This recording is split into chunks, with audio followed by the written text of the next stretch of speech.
नैनम देहति पावके न चैनम क्लेदयन्त्यापो न शोष्यति मारुते।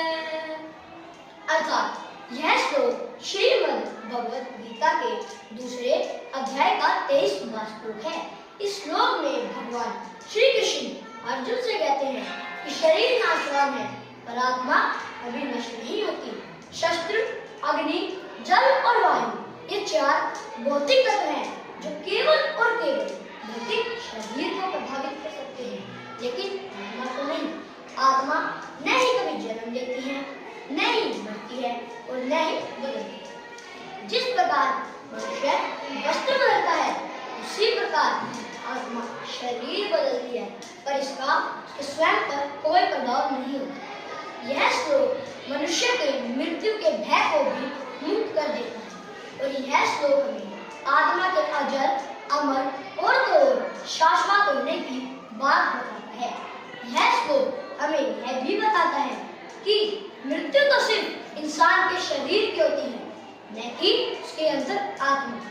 अब मेरा दूसरा श्लोक कुछ इस प्रकार है। यदा यदा हि धर्मस्य ग्लानिर्भवति भारत अभ्युत्थानम् अधर्मस्य तदात्मानं सृजाम्यहम्। अर्थात यह श्लोक श्रीमद् भगवद गीता के 4थे अध्याय का 7वां श्लोक है। इस श्लोक में बताया गया है कि जब जब संसार में धर्म का विनाश होगा, अर्थात जब जब लोग न्याय, धर्म और प्रेम को छोड़कर अन्याय, अधर्म और हिंसा को अपना लेंगे, तब तब हमारे भगवान किसी न किसी रूप में पृथ्वी पर अवश्य प्रकट होंगे।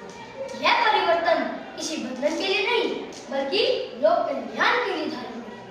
अर्थात हर धर्म की रक्षा करना, हर युग के अधर्म के लोगों की रक्षा करने के साथ साथ धर्म की पुनः स्थापना करना उनका कर्तव्य है। यह श्लोक हमें बताता है कि जब जब बुराइयां बढ़ेंगी, जब जब अधर्म बढ़ेगा, तब तब हमारे साथ सत्य और धर्म के साथ हमारे ईश्वर हमारे साथ हमेशा खड़े।